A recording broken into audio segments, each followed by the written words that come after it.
Welcome to History Adventuring. This is episode number 542.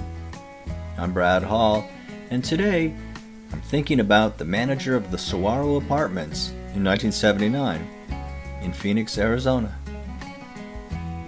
Time travel with me back to 1979 when I had just moved into the Saguaro Apartments at 4201 North 9th Street in Phoenix. Unlike most of the history adventuring that I do, this is drawn from my actual memory, which is kind of shaky, but I'll do the best that I can. As I recall, his name was Bob. It may or may not have been, and it's not really important nowadays. It's probably best in these days of privacy, not plastering someone's name all over the internet. So let's just call him Bob. I'm actually pretty sure that that was his name. He was an old guy, probably about the same age that I am today, when I moved in there at age 19. Whether he was 50 or 100 at age 19, I had no idea. Just an old guy. He drove a car that he called Big Red, one of those 1970s cars with the hood so long that it arrived 15 minutes before you did. A real 1970s boat, and he loved it.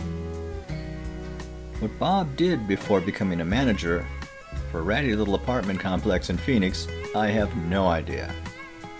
Presumably he was retired, and I suppose he talked about his life before then, but other than that, he was just from back east.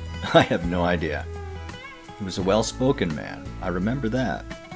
He often spoke of his wife, who would be joining him soon.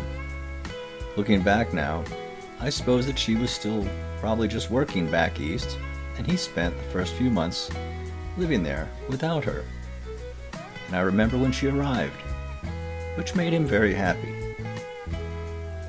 Bob had diabetes, and I recall him in a wheelchair, and then he was gone, and his wife took over.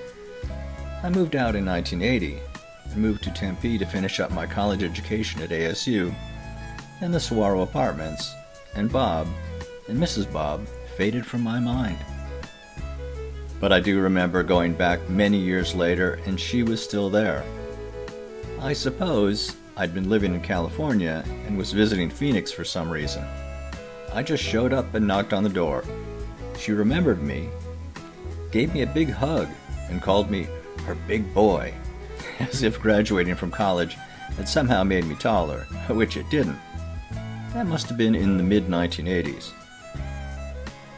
If this were an imaginary story, I could be more specific and add more details. But this was just part of my life, in a tiny little corner of Phoenix, Arizona. By the way, Bob taught me how to tie a tie. Thank you, Bob. This has been History Adventuring. I'll talk to you later.